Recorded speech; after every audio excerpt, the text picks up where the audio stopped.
a home buyer, do not be ignorant when you are dealing with a bond originator, because they have a great potential to cripple you financially and for a long time.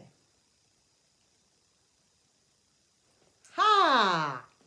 Welcome back. If you are new to the channel, please subscribe. And if you are a returning subscriber, welcome. Let's continue with our financial education journey. So today's topic is about a lesson as to how can you deal with a bond originator so that they can work in your favor. The results that they produce can be in your favor, not against you. By the way, this video is brought to you by Portia Premises. This is a managing agency company. So what happens is the company manages sectional titles like flats, complex, where there are different owners. So the levy statements and the administrations and the maintenance of such buildings within a sectional complex are managed by Portia Premises, which is the sponsor for this video today. So, bond originator. Let's start at the beginning. What is a bond originator? Bond originator is a professional that applies for a home loan on your behalf to all the other banks.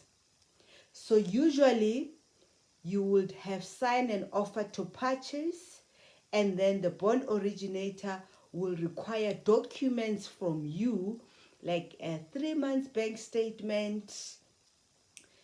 By the way, 3 months bank statement is when you are an employee. If you are an entrepreneur, they might want a longer statement like 6 months, because the bank do not believe in us entrepreneurs. So they really want to be sure. And the other documents would be your payslip, how much is your income, your FICA documents, your ID, and also proof of residence. So, who pays a bond originator? A bond originator is paid by the bank that will offer you the home loan, and you accept that home loan. Then that is the bank that will pay the bond originator. So,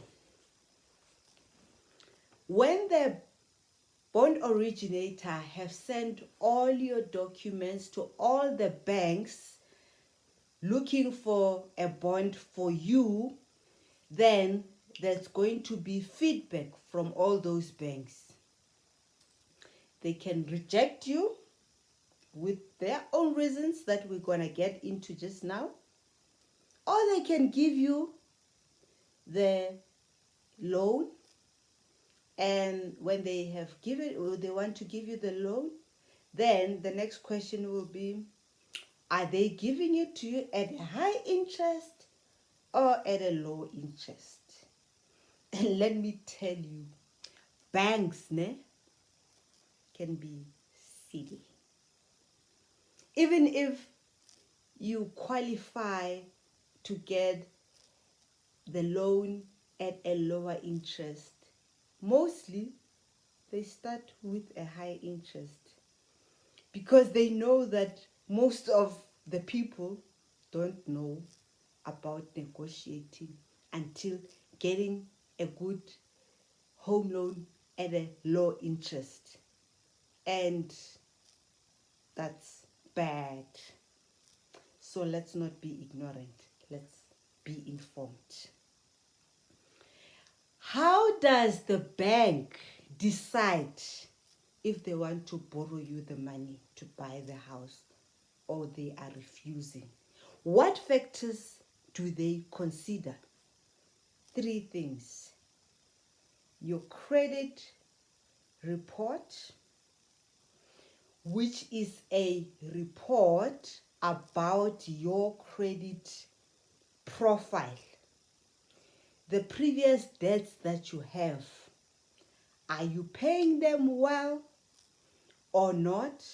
Are they even a lot or they are reasonable? So your full credit history is what is on your credit report. So they take that into consideration. Number 2, they consider your credit score. This is a 3-digit number which rate between 300 and 850. So they check that score, and the important thing with the credit score, your credit score must be higher for you to stand a chance to be given the loan, and even given that loan at a lower interest. So they're gonna check. Secondly is the credit score, right? Remember, is the credit report. Secondly, the credit score. They'll check if it's low or if it's high. So the goal is to have a high credit score. It puts you on the positive side with the bank. And the third thing that they look at is your affordability. You might have a good credit report, good credit score. It's useless if your salary is not sufficient to service the bond. So, how are you affording? Do you have enough? That's why they want your pay slip for like 3 months. They want to see how much money you're getting, and is it correlating with your bank statement? Do you really have sufficient money after having paid the current expenses that you have to be able to service the bond? So that's the third thing that they look for. So let's come back to the bond originator. So you could have done your best, your hard work. You could have worked on your credit, having ensured that the debts that you have, you pay them in time, you reduce the number of debts that you had. Now you are in, your credit report is sharp. You could have worked hard on that, right? Which is a tick for you. Your credit score normally goes hand together with the credit report. So if the credit report is bad, there's high chances that you're going to have a lower credit score. So on your side, let's say you've worked on your credit score and it's higher. Remember, credit score is between 300 and 850. So your aim is to be on the higher end, on the higher within the range. So let's say you worked hard and you have a good credit score, and the third requirement is the affordability, and you worked hard, you got salary increase, or you managed to have 2 jobs, another one on weekends, or you have a side hustle that adds to your income. The affordability is all good. Credit report sharp, credit score, and the affordability is good. So now that means you stand a better chance to get the home loan at a lower interest. Now, there comes the bond originator. You need to watch and monitor and manage that bond originator. Don't give them a chance, a second, to mess up all the good work that you have done to be able to be given a home loan at a low interest. Because with my experience, they are thinking about themselves. Okay, not all of them, but the recent experience I had, my bond originator was not good. So I just hope, and obviously I'm not going to use her anymore, because wow, I don't want to be running after somebody for that long. It's just tedious. Okay, let me tell you what happened or what could happen. So the bond originator is supposed to send your documents to all the other banks, right? So that they decide if they want to give you a home loan or not. Do you know that some bond originators might be lazy to send all your documents to all the banks? And this is not good for you, because it's reducing the chances for you to have lots of options to choose from. So you know how many banks we have, right? Tell the bond originator you want feedback from all the banks. They must send to all the banks. Otherwise, you are the one risking and reducing your chances of not getting a good interest. Number 2, banks have different requirements in deciding whether they are approving the loan, and also at what interest rate are they approving you on. And some banks might take even longer because they require lots of documents and there's a lot of email communication, so the process might be very tedious. So what would happen is that some bond originators might start avoiding communication with these other banks that wants a lot of documents, and the communication is quite back and forth. They might avoid that and just focus on the ones that quickly give you a feedback. So, and in that way, they might manipulate you to accept. Let's say there's already 2 banks that are approving you, obviously on different interest rate. They might manipulate you to take one of them. No, you refuse. You know how many banks are there, right? So you ask, where is the feedback from this bank? I see you gave me two feedbacks from 2 banks. What about the other banks? If you put pressure on the bond originator, you will see that she or he was running away from a lot of administration with a particular bank. That's pure laziness. That's not my problem. Just get me the offer. Give them all what they're looking for. You said you're going to look for a bond for me. So give the banks and all the banks all their documents and respond to them. And if you need me to give you anything else, come back to me and ask me what they're looking for, and I'll give you the feedback.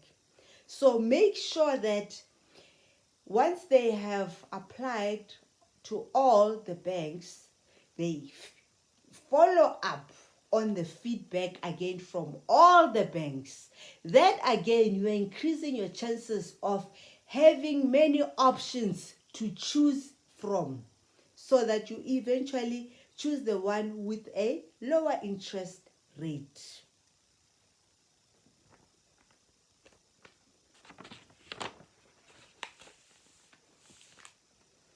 So with the bond originator, how else can they cripple you financially? Why do I say they're crippling you financially? It's because the more they don't do their work efficiently, the more this reduces your chances of getting a better interest rate. And if you get a high interest rate, it means your cost of borrowing the money from the bank will be high. You want to borrow the money from the bank, but at a lower cost.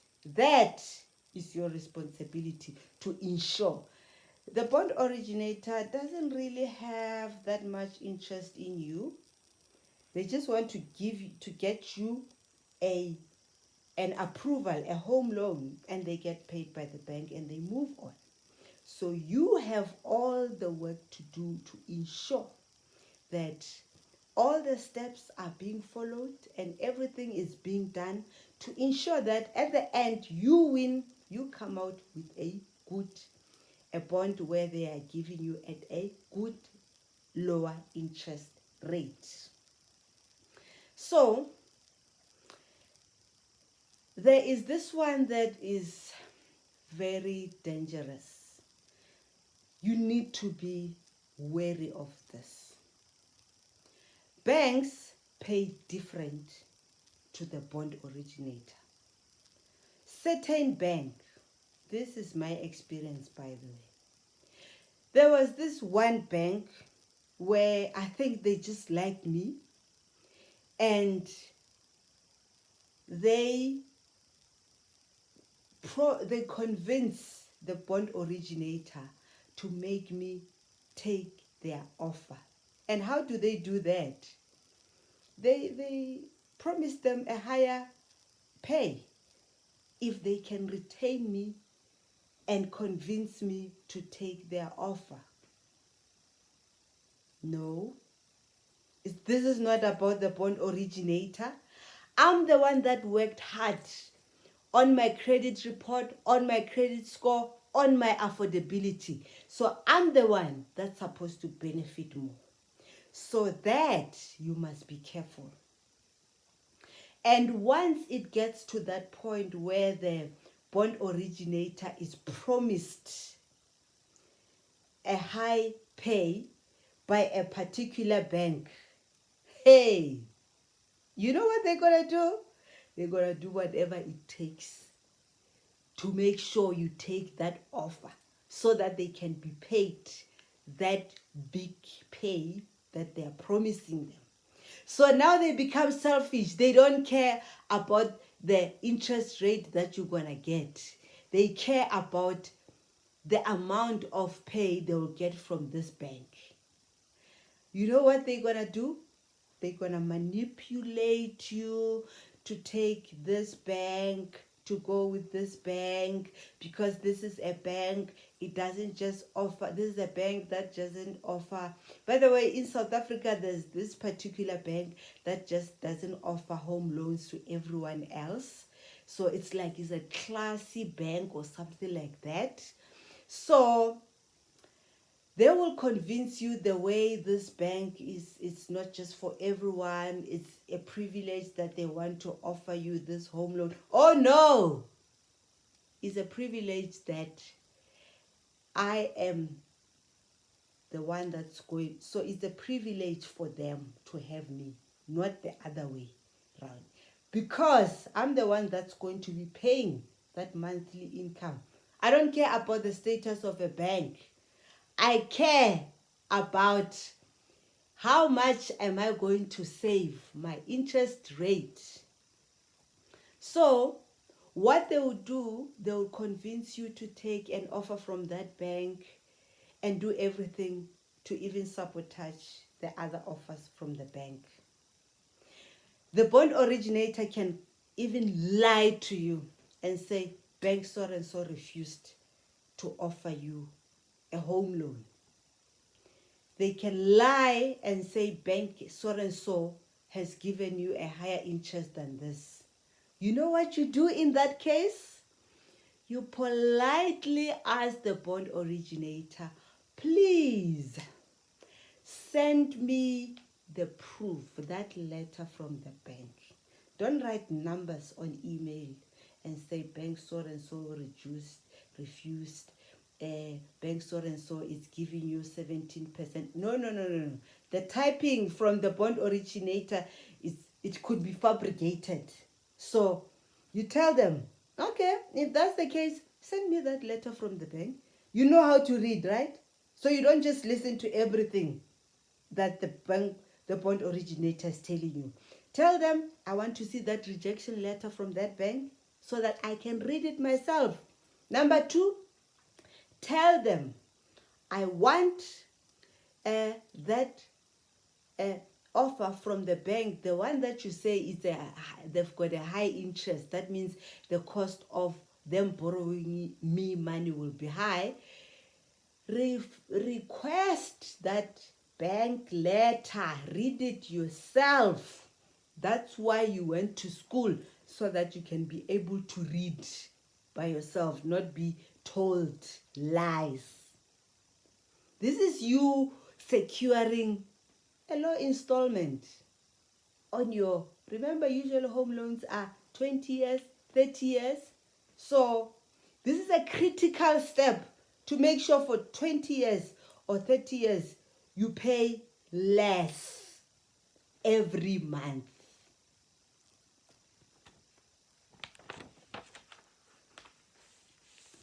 And the other thing that the bond originator might do, they might drag the process of getting the other approvals or the other interest rates from the other banks, simply because they are fixated on this bank that is promising you that if you bring this client to us, we will pay you this much. So, and with an offer to purchase, there's a time limit for you to get the grant. So if you are not careful, that can be a pressure on your side to just take whatever they want you to take. No, do not do that. The moment you see that it looks like the bond originator is delaying on getting me feedback from the other banks, but she is emphasizing on me taking the offer from this bank, you say no. Can you now start working with, give them timelines. Start telling them, can I have feedback from this bank by this day? Can I have feedback from this bank by this day? Yes, I understand you saying this one is good, but I still want to hear from those other banks. You instruct. This is you. This is your money. So nobody must rob you of your hard work, of being responsible in handling your money. So once now you've got all the feedbacks, you've read all the letters, now you are sure which bank has rejected you, which bank has given you a high interest rate, the one that has given you a low interest rate, then you check the banks. Then let's say there's 3 banks. There's Bank A that gives you 10% interest rate. Bank B gives you 11% interest rate. Bank C gives you 12% interest rate. Remember, you have these offers in writing, like you have the letter being sent to you by the bond originator. Now you instruct the bond originator again. Be in charge. Do not lose your power. This is a critical time for you to save up on your monthly installment. Now you instruct the bank originator, the bond originator, you say, take this offer from Bank A, which is 10%, and take it to Bank C. Tell Bank C, don't they want to bid this offer from Bank A? Bank C has given you 12%. Ask them if the bond originator must ensure that Bank A, find out if Bank this is A, B, C, right? Bank C can't beat the interest rate at Bank A. If maybe it's a positive, then they say, okay, we will give you 9%. You don't stop. Tell the bond originator again, take this 9%. Take this 9% from Bank C. Take it to Bank B. Tell them, can they give me something less than 9%? Maybe you can still win. You can push it, eh? You can push it. Push it until now all the banks are saying no. Once you get to that point, let me tell you, you have done a brilliant job. Because if you hadn't been that actively involved, you would have settled to pay a higher installment. Like I said at the beginning, the banks can also be silly. Even if you have a good credit report, good credit score, and you are affording, most of the time they don't start with giving you a good interest rate. It's because most of the people, they just take whatever interest rate. They don't know. Knowledge is power. They don't know that you can negotiate until you get a less interest rate. So bank on your knowledge and use the fact that you know you have a good credit profile, and make that work for you. So if you do all those steps that I'm telling you to ensure that you get a good interest rate, let me give you an example of a house that is 500,000. So let's say they give you at an interest rate of 8% after all the hard work that you have done. But if you haven't done any efforts, then maybe the interest rate is at 13%, 8%, 13%. So the interest rate where it's 8%, it means the cost of the bank borrowing you money is less, and that's what you want. Where the interest rate is high, let's say 13%, the cost of the bank borrowing you the money to buy the house is very high. And you're going to pay until that period or until you finish the loan. So that is bad. So the one with 8%, for an example, can pay, this is just an example, it's not thorough calculated numbers. The one with 8% interest rate can pay 5,000 monthly for 20 years. The one with an interest rate of 13% can pay between 7,000 and 8,000, let's say 8,000, can pay 8,000 monthly for 20 years.